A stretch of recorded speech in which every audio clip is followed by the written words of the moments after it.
সিলেট, সুনামগঞ্জ, মৌলভীবাজার, হবিগঞ্জ ইত্যাদি অঞ্চলের যে স্মরণকালের ভয়াবহ বন্যায় প্লাবিত, সেখানে আসলে ইসলামের দৃষ্টিতে আমরা কিভাবে ভাবতে পারি? দুনিয়াবী দৃষ্টিকোণ থেকে সবাই ভাববে যে চেরাপুঞ্জিতে অনেক বৃষ্টি হয়েছে, সেই বৃষ্টির কারণে পাহাড়ি ঢল নেমে এসেছে, কোথাও রাস্তা তৈরি হয়েছে যে রাস্তার কারণে পানি আটকে আছে। এগুলো হচ্ছে মানুষের বাহ্যিক বিশ্লেষণ। কিন্তু এই ধরনের ঘটনাগুলোর ক্ষেত্রে বা মানুষের জীবনে ঘটে যাওয়া প্রতিটি ঘটনার ক্ষেত্রে অদৃশ্য কোনো কারণ বিরাজ করে কিনা, যেটা মানুষ বাহ্যিকভাবে জানে না এবং বুঝে না। সেই অদৃশ্য কারণের সম্পর্ক আল্লাহর আযাব, আল্লাহর পরীক্ষার সাথে। সেই বিষয়ে আমরা বিস্তারিত আলোচনা করব আজকের জুমার খুতবায়। শুরুতে ইনশাআল্লাহ আমরা দেখে নিই যে আল্লাহ সুবহানাহু ওয়া তাআলা পৃথিবীর মানুষকে শাস্তি দিয়ে থাকেন। এর অসংখ্য অগণিত ঘটনা আল্লাহ পবিত্র কোরআনে বলেছে, কিন্তু আমরা কিন্তু ভুলে থাকি, যে মনে হয় না যে আমাদের উপর আযাব আসবে বা শাস্তি আসবে। মানুষ আল্লাহর আযাব এবং আল্লাহর শাস্তি থেকে গাফেল থাকে, এটা আল্লাহ নিজে কোরআনে বলেছে। অথচ আল্লাহ বহু ঘটনা উল্লেখ করেছে তার শাস্তি এবং তার আযাবের। আল্লাহ সুবহানাহু ওয়া তাআলা পবিত্র কোরআনে বলছেন, ওয়ালা নুযীকান্নাহুম মিনাল আযাবিল আদনা দুনাল আযাবিল আকবার লাআল্লাহুম ইয়ারজিউন। আর আমি মানুষকে নিকটবর্তী শাস্তি দিয়ে থাকি বড় শাস্তির আগে। নিকটবর্তী শাস্তি দিয়ে থাকি বড় শাস্তির আগে, যাতে মানুষ ফিরে আসে। লাআল্লাহুম ইয়ারজিউন, যাতে মানুষ ফিরে আসে। মুফাসসিরিনে কেরাম লিখছেন যে নিকটবর্তী শাস্তির বিপরীত হচ্ছে দূরবর্তী শাস্তি, আর বড় শাস্তির বিপরীত হচ্ছে ছোট শাস্তি। আদনা মানে হচ্ছে নিকটবর্তী, আযাব আল আদনা নিকটে দ্রুত, আযাব আল আকবার বড় শাস্তি। সবাই একমত যে নিকটবর্তী শাস্তি দ্বারা দুনিয়ার শাস্তি উদ্দেশ্য, বড় শাস্তি দ্বারা পরকালের শাস্তি উদ্দেশ্য।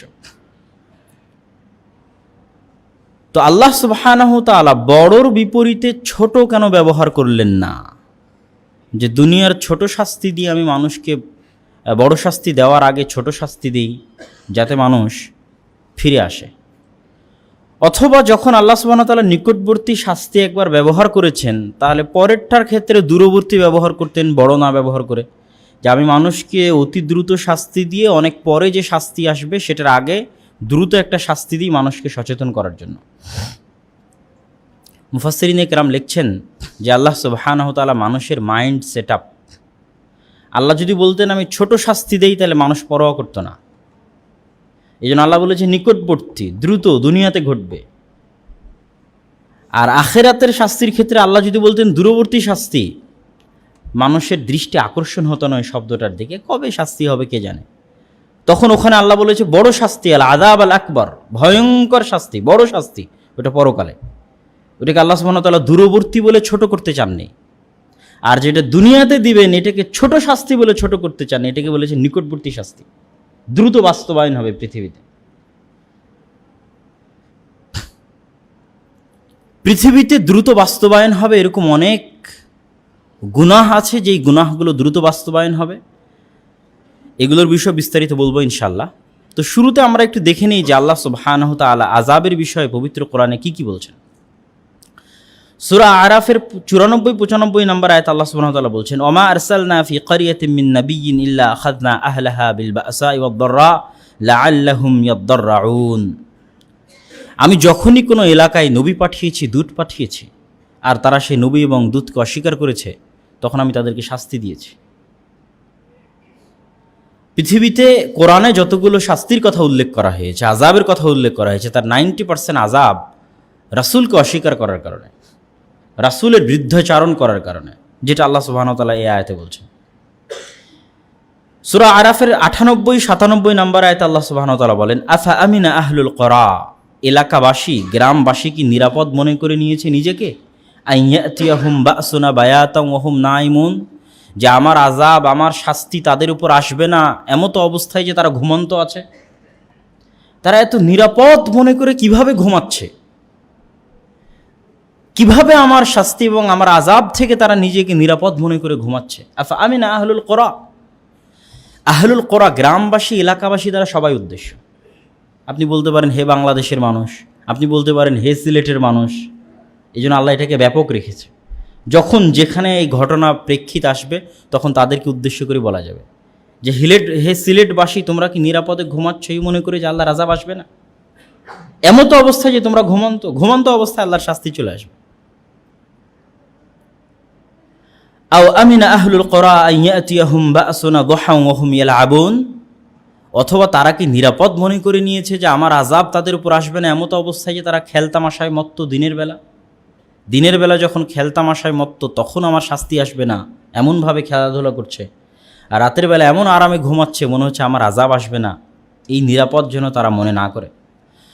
সূরা তাহার ১২৮ নম্বর আয়াতে আল্লাহ সুবহানাহু ওয়া তাআলা বলেছেন, আফালাম ইয়াহদি লাহুম, মানুষকে এখান থেকে হেদায়েত গ্রহণ করে না, কামা হালাকনা ক্বাবলাহুম মিনাল কুরুন, যে তাদের পূর্বে কত জাতি কত গোত্রকে আমি ধ্বংস করে দিয়েছি। ইয়ামশুনা ফি মাসাকিনিহিম, তারা আজকে যেই জায়গায় বসবাস করছে ওই জায়গাতেই এরা বসবাস করত। আজকে হয়তো সিলেটের যে জায়গায় আমরা বসবাস করছি এখানে আজ থেকে ১০০০ বছর ৫০০ বছর ২০০০ বছর আগে যারা বসবাস করত তাদের কাকে কাকে আল্লাহ আযাব দিয়ে ধ্বংস করে দিয়েছে, শাস্তি দিয়ে ধ্বংস করে দিয়েছে। তো এটি কি মানুষ কল্পনা করে না যে আজকে সে যে জায়গায় বসবাস করছে এই জায়গাতে ১০০০ বছর ৫০০ বছর পূর্বে যারা ছিল তাদেরকে আল্লাহ সুবহানাহু ওয়া তাআলা ধ্বংস করে দিয়েছে।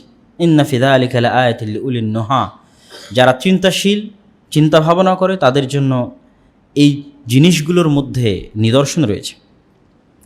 ওয়াকাম কাসামনা মিন ক্বরিয়াতিন কানাত যালিমাতান ওয়া আনশা'না বা'দাহা কওমান আখরিন, কত জাতি গোত্রকে ধূলিসাৎ করে দিয়েছি এবং সেই জাতিগোত্রের জায়গায় নতুন করে জাতিগোত্র তৈরি করেছি আমি আল্লাহ সুবহানাহু ওয়া তাআলা।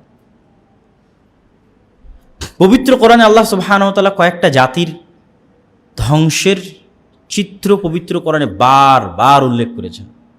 আদ, সামুদ, ফিরআউন, কওমে লূত, কওমে নূহ। কওমে নূহকে আল্লাহ সুবহানাহু ওয়া তাআলা বন্যা দিয়ে ধ্বংস করে দিয়েছিলেন। কওমে লূতকে আল্লাহ সুবহানাহু ওয়া তাআলা পুরো শহর উল্টিয়ে দিয়েছিলেন। আলিয়াহা সাফিলাহা ওয়া সাফিলাহা আলিয়াহা, যেটা উপরে ছিল ওটাকে নিচে দিয়ে দিয়েছেন, আর যেটা নিচে ছিল ওটাকে উপরে করে দিয়েছেন। এই যে এইভাবে উল্টিয়ে দেওয়া পুরো একটা শহরকে আল্লাহ সুবহানাহু ওয়া তাআলা উল্টিয়ে দিয়েছেন। আদ জাতিকে আল্লাহ সুবহানাহু ওয়া তাআলা বিরিহিন সরসরিন আতিয়াহ, প্রচণ্ড ঝড়ো বাতাস বায়ু দিয়ে ধ্বংস করে দিয়েছেন, বাতাস দিয়ে। সামুদ জাতিকে আল্লাহ সুবহানাহু ওয়া তাআলা বিসসাইকাহ, বিকট আওয়াজ দিয়ে ধ্বংস করে দিয়েছে। বিকট আওয়াজে মারা গেছে, বিকট শব্দে মারা গেছে। আর ফেরাউনকে তো আল্লাহ সুবহানাহু ওয়া তাআলা অ্যাট লাস্ট পানিতে ডুবিয়ে মেরেছেন, কিন্তু তার আগে ফেরাউনকে আল্লাহ সুবহানাহু ওয়া তাআলা অনেক রকমের শাস্তি দিয়েছেন তার কওমকে। ফাআরসালনা আলাইহিমুত তুফান ওয়াল জারাদ ওয়াল কুম্মাল ওয়াদ দাফাদি' ওয়াদ দাম, কীট পতঙ্গের শাস্তি, ব্যাঙের শাস্তি, রক্তের শাস্তি। কীট পতঙ্গ মানে যেখানে যায় সেখানে কীট পতঙ্গ, মানে অতিরিক্ত মশা, অতিরিক্ত মাছি, এগুলো কিন্তু আল্লাহর আযাব হতে পারে। যেমন আল্লাহ ফেরাউনকে এই ধরনের আযাব এবং শাস্তিতে ফেলেছেন।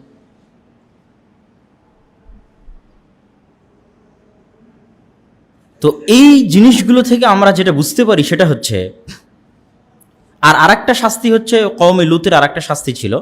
আল্লাহ সুবহানাহু ওয়া তাআলা পবিত্র কোরআনে বলেছেন, ফালাম্মা জাআ আমরুনা জাআলনা আলিয়াহা সাফিলাহা ওয়া আমতারনা আলাইহা হিজারাতাম মিন সিজ্জিল, আগুনের পাথরের বৃষ্টি, আগুন সহ আসমান থেকে কওমে লূতের উপর বর্ষণ হয়েছিল এবং তাদের শহরকে উল্টিয়ে দেওয়া হয়েছিল। এখান থেকে সারমর্ম যেটা আমরা বলতে পারি সেটা যে আল্লাহ সুবহানাহু ওয়া তাআলার আযাবের ধরন প্রমাণ করে যে সারা পৃথিবীর ছোট থেকে ছোট জিনিস আল্লাহর সেনাবাহিনী, জুনদুম মিন জুনুদিল্লাহ, আল্লাহর বাহিনী সমূহের একটা বাহিনী। বাতাস আল্লাহর বাহিনী, পানি আল্লাহর বাহিনী, আল্লাহর কীটপতঙ্গ মশা মাছি আল্লাহ সুবহানাহু ওয়া তাআলার বাহিনী। যে মাটির উপর আমরা বসে আছি এই মাটি আল্লাহ সুবহানাহু ওয়া তাআলার বাহিনী। এগুলো সব আল্লাহ সুবহানাহু ওয়া তাআলার বাহিনী। আইনাল মাফার, মানুষের পালানোর জায়গা কোথায়? আল্লাহ সুবহানাহু ওয়া তাআলার রাজত্ব, আল্লাহ সুবহানাহু ওয়া তাআলার মিলকিয়াত ছেড়ে মানুষ কোথায় পালাবে? পানিও আল্লাহর বাহিনী। পানি দিয়ে আল্লাহ মানুষকে ধ্বংস করে দিচ্ছে। মাটি ভূমিকম্প দিয়ে ধ্বংস করে দিচ্ছে, উল্টে দিয়ে ধ্বংস করে দিচ্ছে। পোকামাকড় কীটপতঙ্গ এগুলো দিয়ে ধ্বংস করে দিচ্ছে। ছোট্ট ভাইরাস, করোনা ভাইরাস আল্লাহর বাহিনী। মানুষ দেখতে পায় না, ধ্বংস হয়ে যাচ্ছে, মানুষ মারা যাচ্ছে। তো আল্লাহ সুবহানাহু ওয়া তাআলার শাস্তি দেওয়ার এবং আযাব দেওয়ার ধরন অনেক হতে পারে। দ্বিতীয় পয়েন্ট, এবং আল্লাহ আযাব শাস্তি দেন তার প্রমাণ। দ্বিতীয় পয়েন্ট হচ্ছে, যখন আল্লাহ আযাব দেন তখন কওমের মধ্যে যদি ভালো ব্যক্তিও থাকে সেও আযাবের অন্তর্ভুক্ত হয়। উম্মুল মুমিনিন যায়নাব বিনতে জাহাশ রাদিয়াল্লাহু তাআলা আনহা রাসূল সাল্লাল্লাহু আলাইহি সাল্লামকে জিজ্ঞেস করছেন, হাল ইউনজালুল আযাবু ফিল উম্মাহ সালিহুন, হে আল্লাহ কোনো উম্মতের উপর কি, হে আল্লাহ রাসূল কোনো উম্মতের উপর কি আযাব আসতে পারে অথচ ওই উম্মতের মধ্যে সৎ পরহেজগার তাকওয়াবান ব্যক্তি আছে? তখন রাসূল সাল্লাল্লাহু আলাইহি ওয়াসাল্লাম বললেন, নাআম, হ্যাঁ, ইদা কাসুরাল খাবুস, যদি পাপ বেশি হয়ে যায় আর আল্লাহর ব্যাপক শাস্তি আসে। আল্লাহর শাস্তি দুই ধরনের, আম ব্যাপক আর খাস ব্যক্তি বিশেষ। কারুনকে আল্লাহ সুবহানাহু ওয়া তাআলা ধ্বংস করেছিলেন, এটা ব্যক্তি বিশেষ শাস্তি ছিল। একজন ব্যক্তিকে আল্লাহ শাস্তি দিয়ে আযাব দিয়ে ধ্বংস করে দিয়েছে। কিন্তু যখন গোটা জাতি, গোটা কওমের ওপর শাস্তি আসে, তখন ওই জাতির মধ্যে যদি তাহাজ্জুদ গুজারও থাকে, আল্লাহর খুব প্রিয় পরহেজগার বান্দাও থাকে, ও শাস্তির অন্তর্ভুক্ত হয়ে যায়। আয়েশা রাদিয়াল্লাহু তাআলা আনহাকে একদিন রাসূল সাল্লাল্লাহু আলাইহি ওয়াসাল্লাম হাদিস শোনাচ্ছেন, ইয়াগজু জাইশুল কাবা, কিয়ামতের পূর্ব মুহূর্তে কাবার বিরুদ্ধে যুদ্ধ করার জন্য, কাবা ধ্বংস করার জন্য একটা বিশাল সেনাবাহিনী রওনা হবে। হাত্তা ইযা কানু বিবাইদাই মিনাল আরজ, যখন কাবার নিকটবর্তী কোনো প্রশস্ত জায়গায় যাবে তখন জমিন তাদের কিনে মাটিতে ধসে যাবে। জমিন হচ্ছে আল্লাহর বাহিনী। যে কোনো মুহূর্তে আমরা মাটিতে ধসে যেতে পারি, যে কোনো মুহূর্তে আমরা ভূমিকম্পে ধ্বংস হয়ে যেতে পারি। তো জমিন তাদের নিয়ে মাটিতে ধসে যাবে। তখন আয়েশা রাদিয়াল্লাহু তাআলা আনহা জিজ্ঞেস করছে, হে আল্লাহর রাসূল, তাদের সাথে তো আরও অনেকেই থাকতে পারে যারা এই গুনাহে সম্পৃক্ত নয়। এবং হাদিসের ব্যাখ্যা এসেছে যে বিশাল জায়গা মাটিতে ধসে যাবে, ওখানে বাজারঘাট থাকতে পারে, মানুষজন ক্রয় বিক্রয় করতে পারে, আরও অন্য মানুষ বসবাস করতে পারে, তাদের কি হবে? তখন রাসূল সাল্লাল্লাহু আলাইহি ওয়াসাল্লাম বলছেন, সবাই ধসে ধ্বংস হয়ে যাবে, কিন্তু কিয়ামতের মাঠে ইউবাআসুনা আলা নিয়াতিহিম, নিজ নিজ নিয়াতের উপর তারা উত্থিত হবে। তথা কোনো কওম এবং জাতির উপর যদি আযাব আসে আর সেখানে যদি ভালো কল্যাণকর মানুষ থাকে, তিনিও ধ্বংস হয়ে যান। 3 নম্বর পয়েন্ট, আপনি দুনিয়াবিভাবে ভালো আছেন তার মানে এই নয় যে আল্লাহ আপনার উপর সন্তুষ্ট। আর আরেকজন দুনিয়াবিভাবে বিপদে আছে তার মানে এই নয় যে আসলে তার উপর আযাব হচ্ছে এবং আল্লাহ তার উপর অসন্তুষ্ট। আমাদের উপর বিপদ আসছে, এটা আল্লাহর পরীক্ষা হতে পারে, আল্লাহর আযাবও হতে পারে। আর যার উপর বিপদ আসেনি তার উপর আল্লাহ সন্তুষ্ট, এটা প্রমাণ বহন করে না। দলিল বহু আয়াত আছে, কয়েকটি আয়াত পাঠ করছি। ওয়ালা ইয়াহজুনকাল্লাযীনা ইউসারিউনা ফিল কুফর ইন্নাহুম লা ইয়াদুরুল্লাহা শাইআ ইউরিদুল্লাহু আল্লা ইয়াজআলা লাহুম হাব্বান ফিল আখিরাহ ওয়া লাহুম আযাবুন আযীম। হে আল্লাহর রাসূল, যারা কুফরিতে প্রতিযোগিতা করছে, এদের ধন দৌলত ঐশ্বর্য দেখে যেন আপনি ইয়াহজুনকা, চিন্তিত না হন। কেন? আল্লাহ চায় না যে তাদের কোনো প্রতিদান পরকালের জন্য বাকি থাক। ওদের যা প্রতিদান যতটুকু পাওয়ার সব আল্লাহ ওদের দুনিয়াতেই দিয়ে শেষ করে দিচ্ছেন, ওদের পরকালের জন্য আল্লাহ কিছু বাকি রাখছেন না।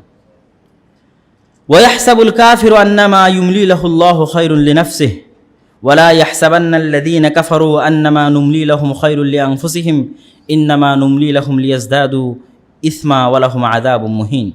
কোনো কাফের যেন মনে না করে যে আমি তাদেরকে যে ছাড় দিচ্ছি এই ছাড় তাদের কল্যাণ, বরং এই ছাড় তাদেরকে আরও বেশি পাপ করার জন্য দেওয়া হচ্ছে। যে তুমি যে আল্লাহ সুবহানাহু তাআলার ধোঁকার মধ্যে আছো, এই ধোঁকার মধ্যে আরও নিমজ্জিত থাকো।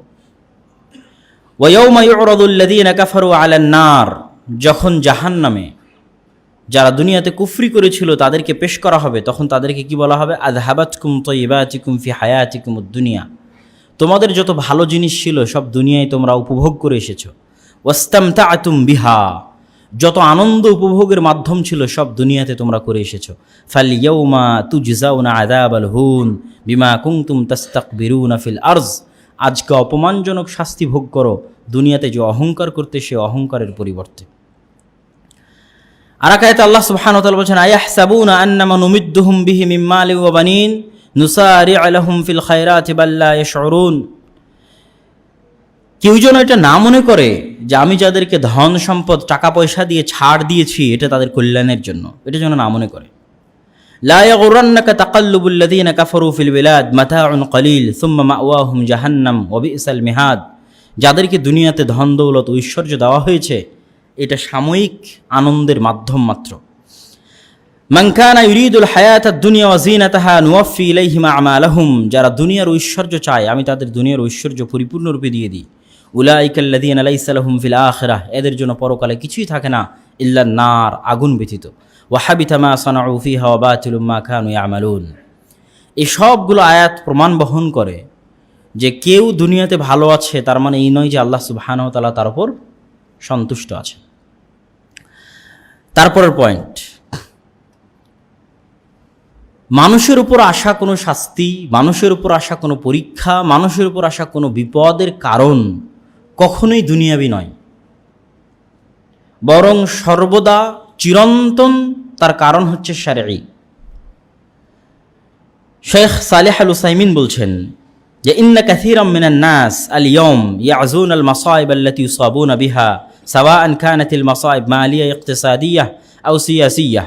মানুষের উপর যখন কোনো বিপদ আসে ধন সম্পদের বা রাজনীতির, তখন মানুষ সেই বিপদগুলোর কারণ খুঁজে দুনিয়াবি, কি মনে হয় এই কারণে এই কারণে এই কারণে এটা হয়েছে।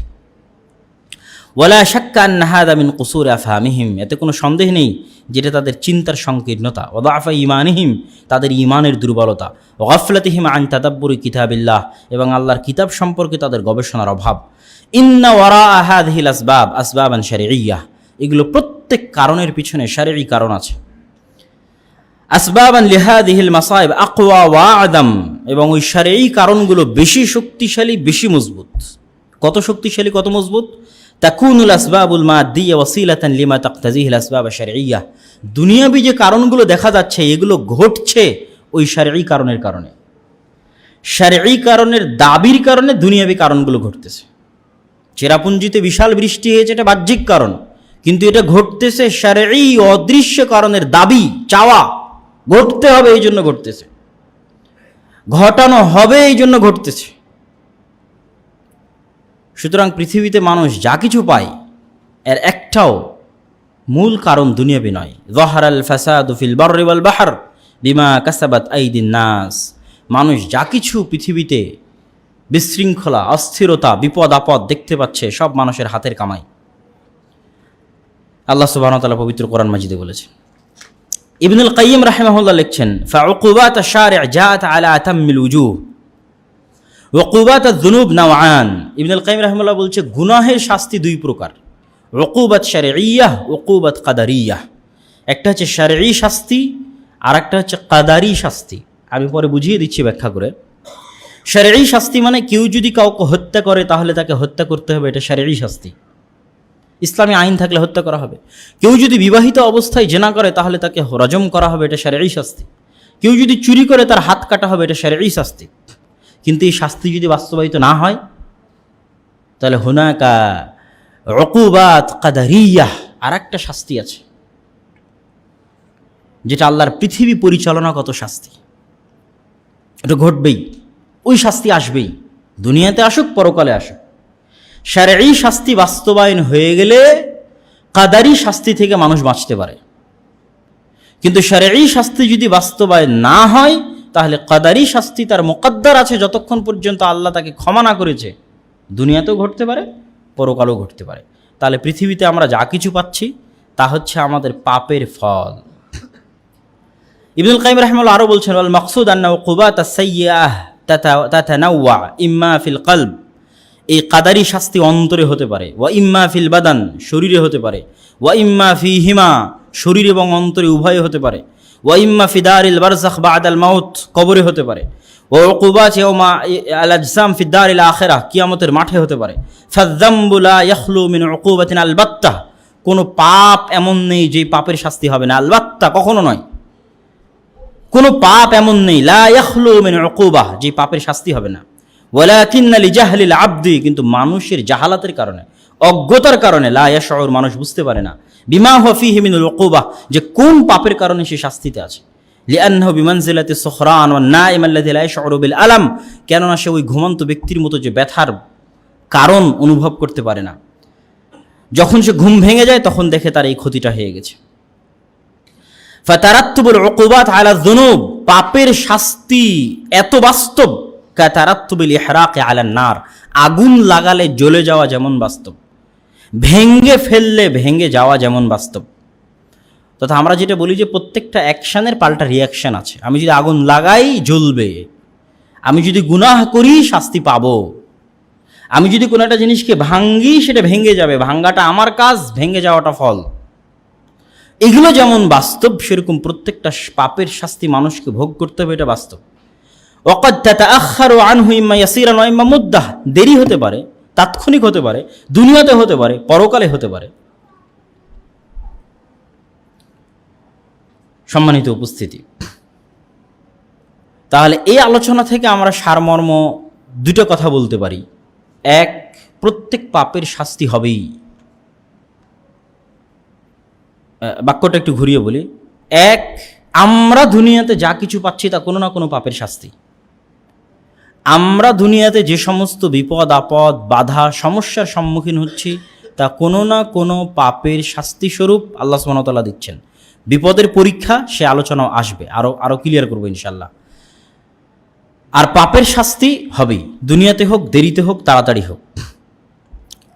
সর্বশেষ যে শাস্তিটা মানুষকে ধোকায় ফেলে রাখে, ইবনুল কাইয়িম রাহিমাহুল্লাহ বলছেন, সেটা কি? নাসুল্লাহ ফানাসিয়াহুম, মানুষ আল্লাহকে ভুলে গেছে, আল্লাহ মানুষকে ভুলে যাবে। এটা হচ্ছে সর্বশেষ। আল্লাহ মানুষকে ভুলে যাবে কিভাবে? দুইভাবে। আল্লাহ সুবহানাহু ওয়া তাআলা নিজে ভুলে যাবেন, আর মানুষ তার নিজেকে ভুলে যাবে। মানুষ কিভাবে তার নিজেকে ভুলে যাবে? তার কল্যাণের কাজ করার তৌফিক হবে না, যেটা আমি আমার বহু বক্তব্যে বলেছি, যে আপনার শাস্তি হচ্ছে আপনি ফজরের সালাত জামাতে আদায় করতে পারেননি। এটা হচ্ছে সর্বশেষ স্তরের শাস্তির মধ্যে আপনি আছেন। আপনার শাস্তি হচ্ছে আপনি হারাম ভক্ষণ করেন। আপনার শাস্তি হচ্ছে আল্লাহ সুবহানাহু ওয়া তাআলা আপনাকে পাপের মধ্যে নিমজ্জিত রেখেছে। এটাই আপনার জন্য সবচেয়ে বড় আযাব এবং সবচেয়ে বড় শাস্তি।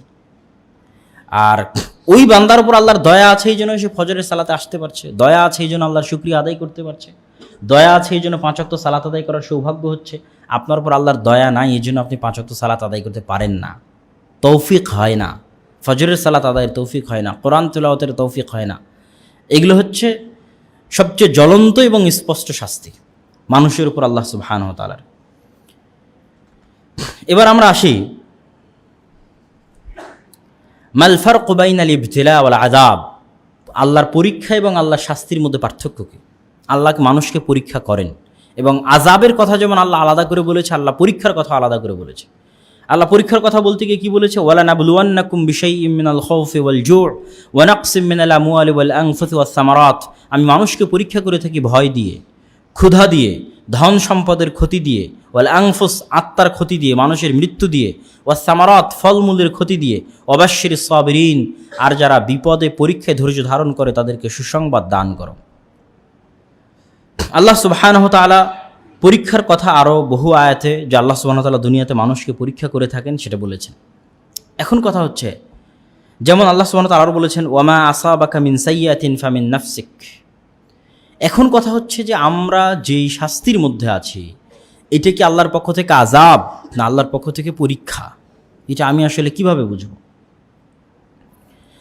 এর উপরে মুহাদ্দিসিনে কেরাম এবং মুফাসসিরিনে কেরাম বিস্তর এবং বিশাল আলোচনা করেছে, এবং তাদের সারমর্ম কথা হচ্ছে এটা, যে যখন কেউ পূর্ণ কাফের তখন তার উপর আসা আযাব আল্লাহর আযাব, এতে কোনো সন্দেহ নেই।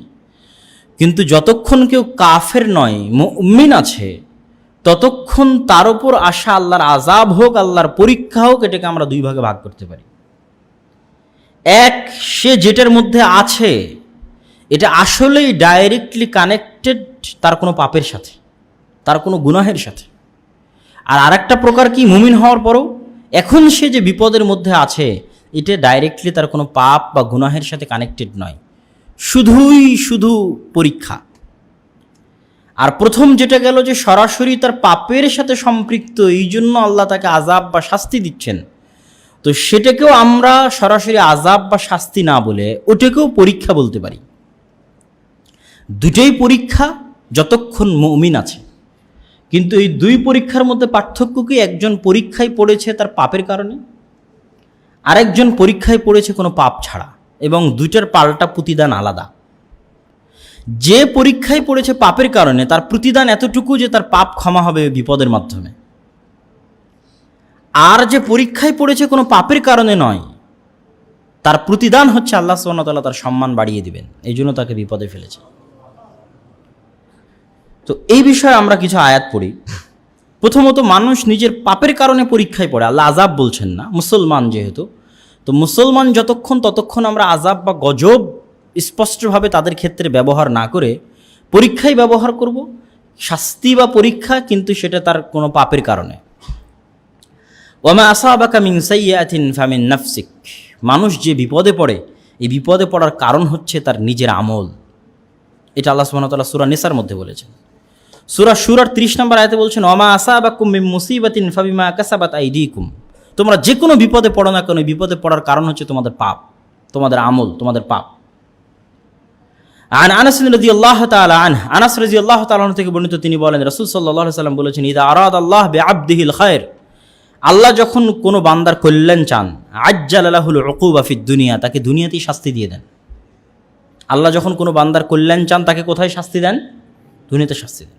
ওয়াইদা আরাদাল্লাহু বিআবদিহিশ শারর, আর যখন আল্লাহ তার কোনো বান্দার অকল্যাণ চান, আমসাকা আনহু বিদামবিহি, তার পাপের শাস্তি দুনিয়াতে না দিয়ে পরকালের জন্য জমা রাখেন।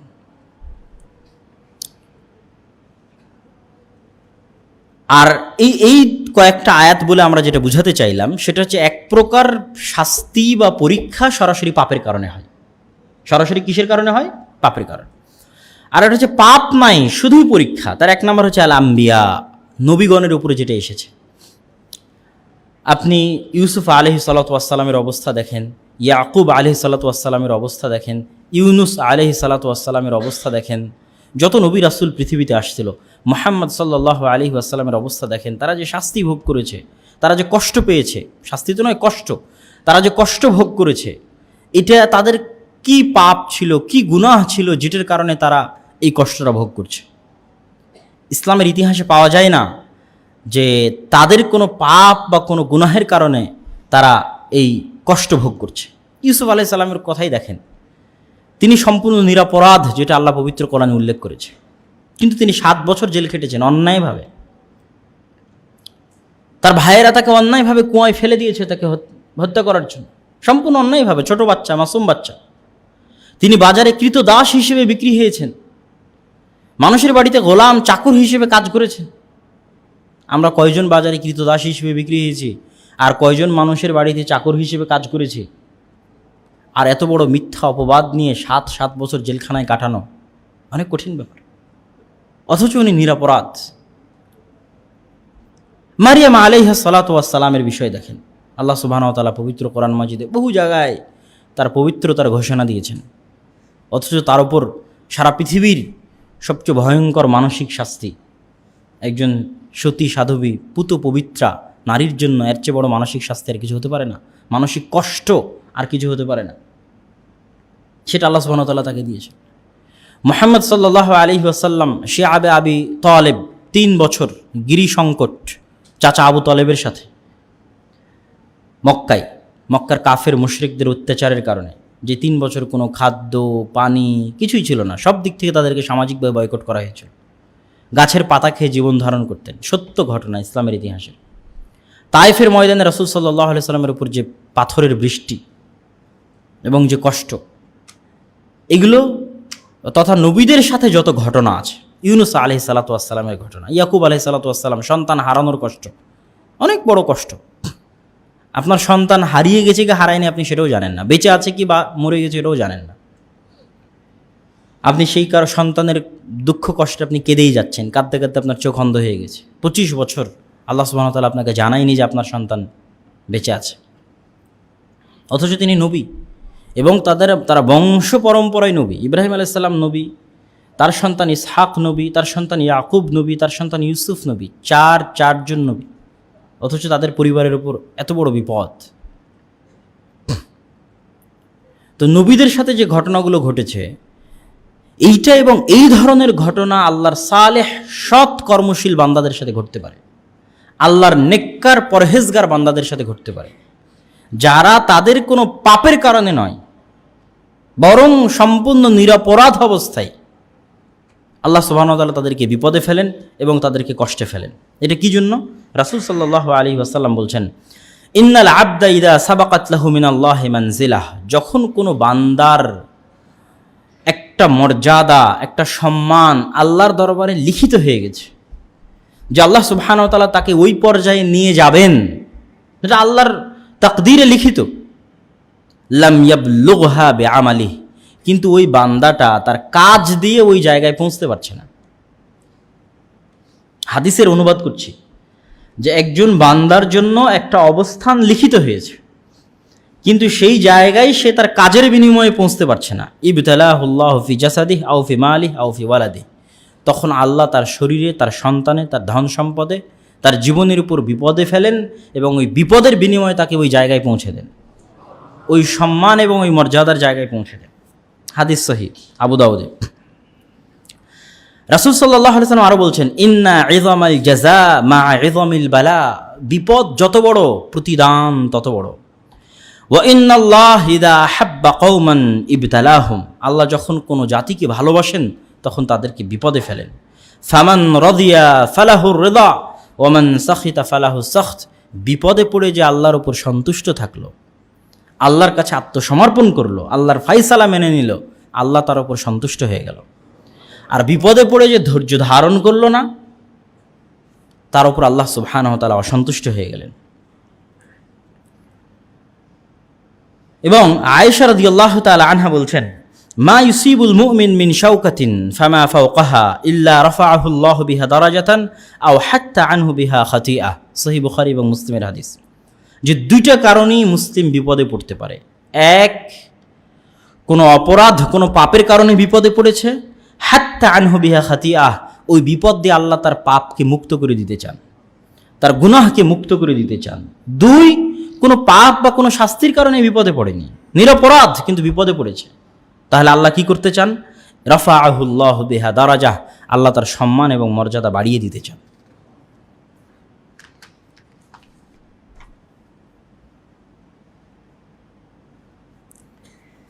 আরেকটা সহিহ হাদিস, সাদ ইবনে আবি ওয়াক্কাস রাদিয়াল্লাহু তাআলা আনহু থেকে বর্ণিত, তিনি বলেন, আমি একদিন রাসূল সাল্লাল্লাহু আলাইহি ওয়াসাল্লামকে জিজ্ঞেস করলাম, আইয়ুন নাসি আশাদ্দু বালাআন, হে আল্লাহর রাসূল, কারা সবচেয়ে বেশি বিপদে পড়ে? রাসূল সাল্লাল্লাহু আলাইহি ওয়াসাল্লাম বললেন, আশাদ্দুন নাসি বালাআন আল আম্বিয়া, সবচেয়ে বেশি বিপদগ্রস্ত থাকে নবীগণ, কষ্টের মধ্যে থাকেন, বিপদের মধ্যে থাকেন কারা? নবীগণ। সুম্মাল আমসাল ফাল আমসাল, তারপরে যারা যত পরহেজগার, তারপরে যারা যত পরহেজগার, তারপরে যারা যত আল্লাহ ভীরু। ফায়ুবতালা রাজুলু আলা হাসাবি দীনিহি, মানুষ বিপদে পড়ে তার দীনদারিতার মাপকাঠিতে, যার ঈমান, যার জিনদারিতা যত বেশি তার বিপদ তত বেশি। ফাইন কানা দীনহু সুলবান ইশতাদ্দা বালাউ, যার দিন অনেক মজবুত তার বিপদ অনেক কঠিন। ওয়াইন কানা ফি দীনিহি রিক্কাতুন, আর যার দিন যত দুর্বল তার বিপদ তত অল্প। ফামা ইয়াবরাহুল বালাউ বিল আবদি হাত্তা ইয়াতরুকাহু ইয়ামশি আলাল আরজ মা আলাইহি খাতিআহ, বিপদে পড়তে পড়তে এমন অবস্থা হয়ে যায় যে সে পৃথিবীতে হাঁটছে, এমত অবস্থায় তার কোনো পাপই নাই, গুনাহই নাই। আল্লাহ সুবহানাহু ওয়া তাআলা তাকে বিপদে ফেলে ফেলে তার সব পাপ ক্ষমা করে দিয়েছে। এমত অবস্থায় সে দুনিয়াতে হাঁটছে যে তার কোনো পাপ নাই, গুনাহ নাই।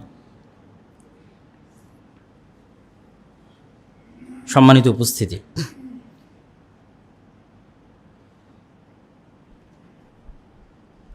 এই সংক্ষিপ্ত আলোচনা থেকে, শেষ পয়েন্টের যে আলোচনাটা আমরা করলাম, এই আলোচনা থেকে আমরা এতটুকু বুঝতে পারছি যে মুসলমান যখন বিপদে পড়ে তখন মুসলমানের বিপদে পড়ার দুইটাই কারণ, হয় কোনো পাপের শাস্তি, আল্লাহ সুবহানাহু ওয়া তাআলা সেই পাপ মিটিয়ে দিতে চান, এটাও করলেন, অথবা কোনো পাপ করেনি নিরপরাধ অবস্থায় শাস্তি, আল্লাহ সুবহানাহু ওয়া তাআলা তার সম্মান বাড়িয়ে দিতে চান। এবার আমরা আসি পুনরায় একটু আযাবের দিকে ফিরে যাই, যে মানুষকে আল্লাহ সুবহানাহু ওয়া তাআলা ব্যাপকভাবে যে আযাবগুলো দিয়ে থাকেন সেই আযাবগুলো কি জন্য দিয়ে থাকেন, ব্যাপক আযাব, তার কি কি কারণ হতে পারে। কয়েকটি সহিহ হাদিস পাঠ করি। মা নাকাদা কওমুন আল আহদা কাত্তু ইল্লা কানা আল কাতলু বাইনাহুম, যখনই কোনো কওম চুক্তি ভঙ্গ করে, ওয়াদা ভঙ্গ করে, কথা দিয়ে কথার বরখেলাফ করে, তাদের মধ্যে গৃহযুদ্ধ দেখা দেয়।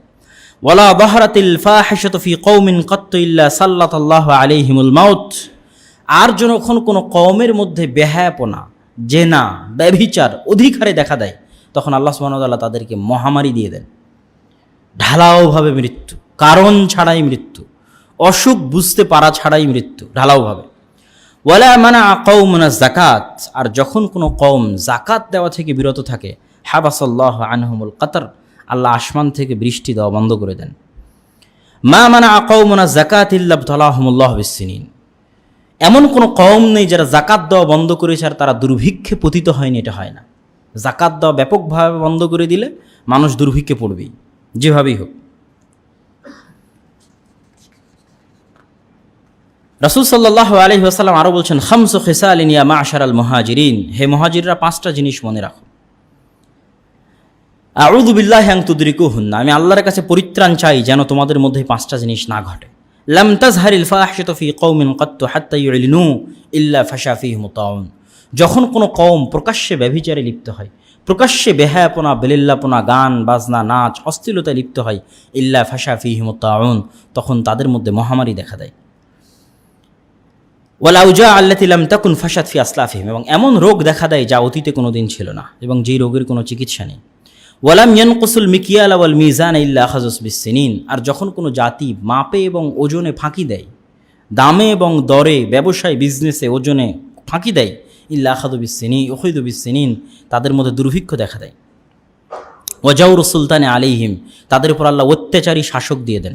ওয়াশিদ্দাতুল মুউনাহ, জিনিসপত্রের দাম বাড়িয়ে দেন। অত্যাচারী শাসক, দ্রব্যমূল্যের বৃদ্ধি এবং দুর্ভিক্ষের কারণ হচ্ছে ব্যবসায় ধোঁকা, ওজনে কম দেওয়া ব্যাপক হারে। যখন কোনো কম ব্যাপক হারে ওজনে কম দেয়, ব্যাপক হারে ব্যবসার মধ্যে ধোঁকা এবং মিথ্যা কথা বলে, তখন আল্লাহ তাদের উপর অত্যাচারী শাসক দেন। তো অত্যাচারী শাসককে খালি আপনি যদি গালি দেন যে সব তার দোষ, জিনা, আমি বলেছি সব কারণের পিছনে অদৃশ্য কারণ থাকে। জাতি যেমন তার শাসক তেমন, আমাদের আমল যেমন আমাদের শাসক তেমন। ওয়ামা মানাউ যাকাত আমওয়ালিহিম ইল্লা মুনিউল মাতার, আর যখন কোনো কওম যাকাত দেওয়া বন্ধ করে, আসমান বৃষ্টি দেওয়া বন্ধ করে। ওয়ালাউলাল বাহাইম লাম ইউমতিরু, তবে হ্যাঁ, যদি পশু পাখি না থাকতো কোনোদিন বৃষ্টি বর্ষণ হতো না, এক ফোঁটা বৃষ্টিও পড়তো না যদি জমিনে গরু, ছাগল, মহিষ না থাকতো। ওয়ালাম ইয়ানকুদু আহদাল্লাহ ওয়া আহদা রাসূলিহি ইল্লা সাল্লাতা আলাইহিম আদুওয়াহুম, আর যখন কোনো কওম আল্লাহর বিধান এবং আল্লাহর রাসূলের বিধানকে লঙ্ঘন করে, তখন তাদের শত্রুকে তাদের উপর চাপিয়ে দেওয়া হয়।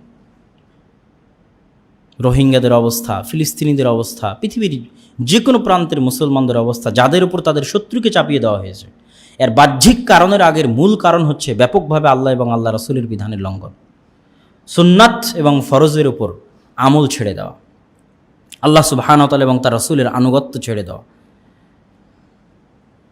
ওয়ামা লাম ইয়াহকুম আইম্মাতুহুম বিকিতাবিল্লাহ ওয়া ইয়াত্তাখিযু ফীমা আনজালাল্লাহ ইল্লা জাআলা বা'সাহুম বাইনাহুম, আর যখনই কোনো কওম আল্লাহর কিতাব অনুযায়ী ফাইসালা করে না, কোনো বাদশাহ, কোনো রাজা যখন আল্লাহর কিতাব অনুযায়ী ফাইসালা করে না, তখন আল্লাহ ওই রাজা এবং ওই বাদশার বিপদ তার কওমের মধ্যে থেকেই দিয়ে দেন, তার জাতির মধ্যে থেকে তার বিরুদ্ধে লোক দাঁড়িয়ে যায়। সম্মানিত উপস্থিতি, আলোচনার শেষের দিকে এসে সবর এবং রিজা, ধৈর্য এবং সন্তুষ্টি, ইবনুল কাইয়িম রাহিমাহুল্লাহ গুরুত্বপূর্ণ বিষয়টার প্রতি ইঙ্গিত করেছেন যে মুসলমানেরা বিপদে পড়বে, হয় পাপের কারণে পাপ মুক্ত হয়ে যাবে, না হয় এমনি আল্লাহ সম্মান বাড়িয়ে দিবে, কিন্তু বিপদে পড়ার পরেই তার দুইটা প্রকার আছে, একটা ধৈর্য আর একটা সন্তুষ্টি।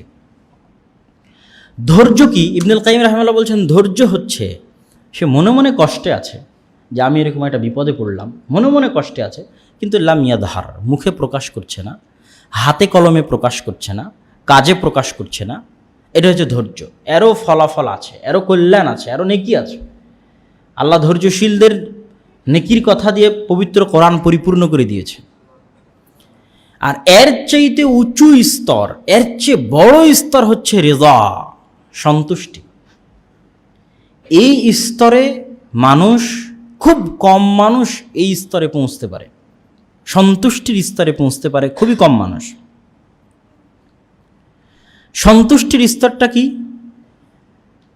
যে ইন্না লিল্লাহি ওয়া ইন্না ইলাইহি রাজিউন, যখন আমি এটা বলছি যে আমি আল্লাহর, আমার ধন সম্পদ আল্লাহর, আমার টাকা পয়সা আল্লাহর, আমার জীবন মৃত্যু আল্লাহর, আমার সন্তান সন্ততি আল্লাহর, এগুলো একটাও আমি অর্জন করতে পারতাম না যদি আল্লাহ না দিত, নাকি? এগুলোর একটাও আমি পেতাম না যদি আল্লাহ সুবহানাহু ওয়া তাআলা না দিতেন। এখন আমার এই বিপদের ফায়সালাটা কে নিয়েছে? আল্লাহ সুবহানাহু ওয়া তাআলা নিয়েছে। উনি যদি এই ফায়সালা না করতেন তাহলে তো আমি বিপদে পড়তাম না। আমার সন্তান মারা যাবে, এটা তার ফায়সালা। বন্যায় আমার বাড়িঘর ভেসে যাবে, এটা তার ফায়সালা। আমার গরু ছাগল হারিয়ে যাবে, এটা তার ফায়সালা। আমি না খেয়ে থাকছি, আছি, এটা তার ফায়সালা। ওহো ইয়া আলাম, এবং তিনি জানেন যে আমি না খেয়ে আছি। তো যখন এটা আমার বিষয়ে আমার রবের ফায়সালা, ফারাযীতু বিকাদাইহি, তো আমি মন থেকে তার ফায়সালায় সন্তুষ্ট, অন্তর থেকে আমি আমার প্রতিপালকের ফায়সালায় সন্তুষ্ট। আমার কোটি টাকার মালিক, কোটি টাকা কে দিয়েছে? আল্লাহ। কোটি টাকার লোকসান হয়েছে, এটা কার ফায়সালা? আল্লাহর। আল্লাহ না চাইলে কি হতো? হতো না। তাহলে আমার আল্লাহ আমাকে কোটি টাকা দিয়েছে, আমার দেওয়া কোটি টাকার ধ্বংসের সিদ্ধান্ত কে নিয়েছে? আল্লাহ নিয়েছে। তা আমার বিষয়ে আমার প্রতিপালক সিদ্ধান্ত নিয়েছে, আমি তার সিদ্ধান্তে সন্তুষ্ট, আলহামদুলিল্লাহ। এটা হচ্ছে অন্তর থেকে আলহামদুলিল্লাহ বলতে পারা, যে কোনো পরিস্থিতিতে অন্তর থেকে, বিপদ যত বড়ই হোক, অন্তর থেকে আল্লাহর ফায়সালার উপর সন্তুষ্ট থাকতে পারে। এটা হচ্ছে সর্বোচ্চ পর্যায়ের স্তর। আর এর পরের স্তরটা হচ্ছে সবর, যেটা মানুষকে ধৈর্য ধারণ করাই লাগবে। এবং যদি আমরা সবর না করি তাহলে যেটা আল্লাহ সুবহানাহু ওয়া তাআলা আমাদের শাস্তি দিয়েছেন, এটাকে তখন আযাব এবং গজব বলতে হবে। এটাও লিখেছে মুহাদ্দিসিনে কিরামের ব্যাখ্যায়, যে আপনি কেমনে বুঝবেন কোনটা আযাব আর কোনটা আপনার পরীক্ষা। বিপদ আসার পর যদি আপনি ধৈর্য ধারণ করতে পারেন তাহলে পরীক্ষা। বিপদ আসার পর যদি আপনি সন্তুষ্ট হতে পারেন তাহলে পরীক্ষা। আপনার হয় গুনাহ মাফ হবে, না হয় সম্মান বাড়বে। আর বিপদ আসার পর যদি আপনি ধৈর্য ধারণ করতে পারলেন না, সন্তুষ্ট হতে পারলেন না আল্লাহর সিদ্ধান্তে, ধৈর্য ধারণ করতে পারলেন না, গালিগালাজ করছেন, বিভিন্ন রকমের কথাবার্তা শোনাচ্ছেন, কেন এমন হলো, বুক চাপড়াচ্ছেন, চিল্লাচিল্লি করছেন, কান্নাকাটি করছেন, তাহলে এটা আপনার জন্য আযাব। আপনার না গুনাহ ক্ষমা হবে, আপনার না সম্মান বাড়বে। তখন দিন শেষে এটা কি থাকলো? শুধু আযাব। শুধু আপনার জিনিসপাতি ক্ষতি হয়ে গেল, ধ্বংস হয়ে গেল, আপনার বাড়িঘর হারিয়ে গেল, আপনার গরু ছাগল হারিয়ে গেল, আপনার টাকা পয়সা শেষ হয়ে গেল, শুধু এই আযাবটুকু আপনি পেলেন, ব্যাস। এটা তখন আপনার জন্য 100তে 100% আল্লাহর আযাব। আর যখন আপনি এটার উপর ধৈর্য ধারণ করলেন, তখন এটা আল্লাহর পরীক্ষা। কিছু না হলে আপনার গুনাহ মাফ হবে ইনশাল্লাহ। আর যখন আপনার কোনো গুনাহের কারণে এটা ঘটেনি, সরাসরি আল্লাহর পরীক্ষা, তখন আল্লাহ আপনার সম্মান বাড়িয়ে দেবে। আল্লাহর সিদ্ধান্তের উপর সন্তুষ্ট থাকার কারণে, আল্লাহর সিদ্ধান্তের উপর ধৈর্য ধারণ করার কারণে। এই জন্য রাসূল সাল্লাল্লাহু আলাইহি সাল্লাম বলেছেন, আজাবান লি আমরিল মুমিন, মুমিনের অবস্থা কত আশ্চর্যজনক। ইন্না আমরাহু কুল্লাহু খায়র, মুমিনের পুরোটাই কল্যাণ, পুরোটাই কল্যাণ যদি মুমিন ইউজ করতে পারে, সে কল্যাণটাকে ব্যবহার করতে পারে। ওয়ালাইসা যাকা লিআহাদিন ইল্লা লিল মুমিন, আর এই 100% কল্যাণের অফার শুধু মুমিনের জন্য, আর কারোর জন্য নয়। ইন আসাবাতহু সাররা শাকারা ফাকানা খায়রান লাহ, যদি তার কাছে কল্যাণ কিছু আসে, ভালো কিছু আসে, আল্লাহর শুকরিয়া আদায় করবে, আল্লাহ আরো বাড়িয়ে দিবে। কত সুন্দর। ওয়া ইন আসাবাতহু দাররা, আর যদি তার উপর কোনো বিপদ আসে, তার উপর কোনো আপদ আসে, ধন সম্পদ ক্ষতি হয়ে যায়, জানি মালি নোকসান হয়, বাড়িঘর ধ্বংস হয়ে যায়, বন্যায় সব ভেসে যায়, সবর, আল্লাহর উপর ধৈর্য ধারণ করে, আল্লাহর সিদ্ধান্তে সন্তুষ্ট হয়, ফাকানা খায়রান লাহ, তাহলে এটা তার জন্য কল্যাণ। হয় তার গুনাহ মাফ হবে, না হয় আল্লাহ তার সম্মান বাড়িয়ে দিবে। মা ইয়াজালুল বালাউ বিল মুমিন, যে হাদিসটা আগেও বলেছি, আবারও বলছি, ওমা ইয়াজালুল বালাউ বিল মুমিন ওয়াল মুমিনাহ, মুমিন বিপদে পড়তেই থাকে, ফি নাফসিহি, নিজে, ওয়ালাদিহি, তার সন্তান বিপদে, মালিহি, তার ধন সম্পদ বিপদে, পড়তে হাত্তা ইয়ালকাল্লাহ, সে আল্লাহর সাথে এমন অবস্থায় সাক্ষাৎ করে, ওমা আলাইহি খাতিয়া, যখন তার কোনো গুনাহই নাই। সুতরাং মুমিনের সবচেয়ে বড় সফলতা হচ্ছে পরকালের সফলতা, দুনিয়ার সফলতা নয়। এই জন্য এর আগেও বলেছি যে দুনিয়াতে যারা ধন সম্পদ ঐশ্বর্যের মধ্যে আছে, তার মানে এই নয় যে আল্লাহ তার উপর সন্তুষ্ট। আর আপনি বিপদে আছেন, তার মানে এই নয় যে আল্লাহ আপনাকে শাস্তি দিচ্ছে। তাহলে ইউসুফ আলাইহিস সালাম কি আল্লাহ শাস্তি দিচ্ছিলেন? জি না, অবশ্যই নয়। বরং এটা আল্লাহ সুবহানাহু তাআলার দেওয়া কষ্ট, বিপদ, যেটার কারণে আল্লাহ আপনার কল্যাণ চান। সম্মানিত উপস্থিতি,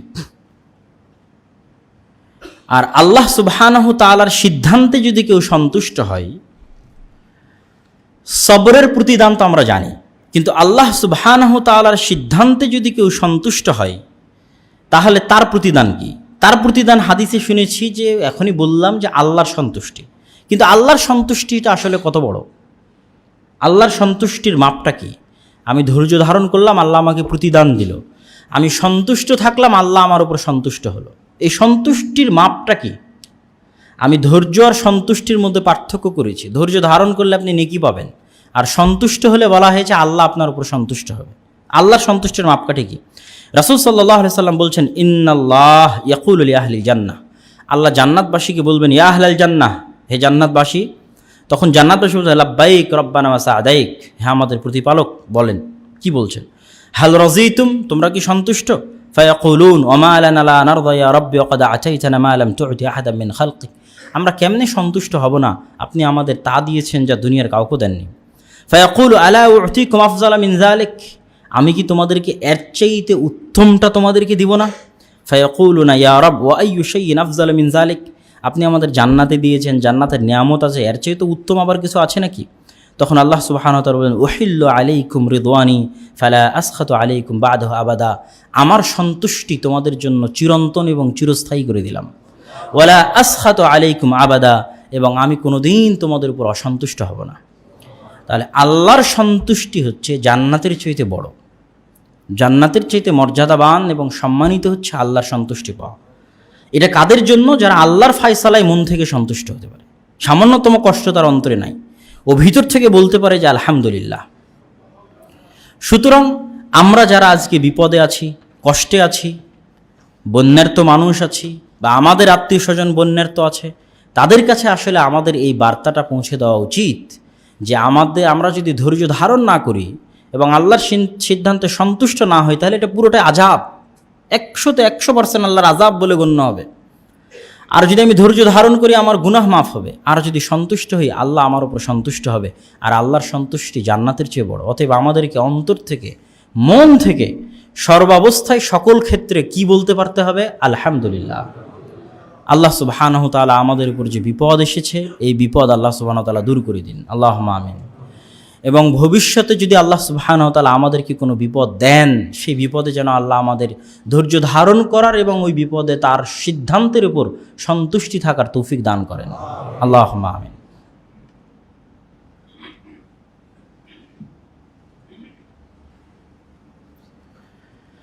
আলহামদুলিল্লাহি ওয়াহদাহু ওয়াসসালাতু ওয়াসসালামু আলা মান লা নাবিয়্যা বা'দাহু ইয়া আইয়ুহাল্লাযীনা আমানু সাল্লু আলাইহি ওয়া সাল্লিমু তাসলিমা اللهم صل على محمد وعلى آل محمد كما صليت على إبراهيم وعلى آل إبراهيم إنك حميد مجيد. اللهم بارك على محمد وعلى آل محمد كما باركت على إبراهيم وعلى آل إبراهيم إنك حميد مجيد. ربنا ظلمنا أنفسنا وإن لم تغفر لنا وترحمنا لنكونن من الخاسرين. ربنا ظلمنا أنفسنا وإن لم تغفر لنا وترحمنا لنكونن من الخاسرين. ربنا ظلمنا أنفسنا وإن لم تغفر لنا وترحمنا لنكونن من الخاسرين. ربنا آتنا في الدنيا حسنة وفي الآخرة حسنة وقنا عذاب النار. ربنا آتنا في الدنيا حسنة وفي الآخرة حسنة وقنا عذاب النار. رب ارحمهما كما ربياني صغيرا. رب ارحمهما كما ربياني صغيرا. رب ارحمهما كما ربياني صغيرا. رب ارحمهما كما ربياني صغيرا. اللهم انصر المسلمين المظلومين المؤمنين المجاهدين في كل مكان. اللهم انصر المسلمين المؤمنين المظلومين المجاهدين في كل مكان. اللهم اخذل اليهود والنصارى والكفرة والمشركين. اللهم اخذل اليهود والنصارى والكفرة والمشركين. المشركين اللهم اشف مرضانا ومرضى المسلمين اللهم اشف مرضانا ومرضى المسلمين اللهم احفظ بلادنا وبلاد سائر المسلمين اللهم احفظ بلادنا من كيد الكائدين ومكر الماكرين اللهم احفظ بلادنا من كيد الكائدين ومكر الماكرين اللهم اصلح ولاة أمرنا وولاة أمر المسلمين اللهم اصلح ولاة أمرنا وولاة أمر المسلمين اللهم وفقهم لما تحب وترضى اللهم وفقهم لما تحب وترضى سبحان ربك رب العزة عما يصفون وسلام على المرسلين والحمد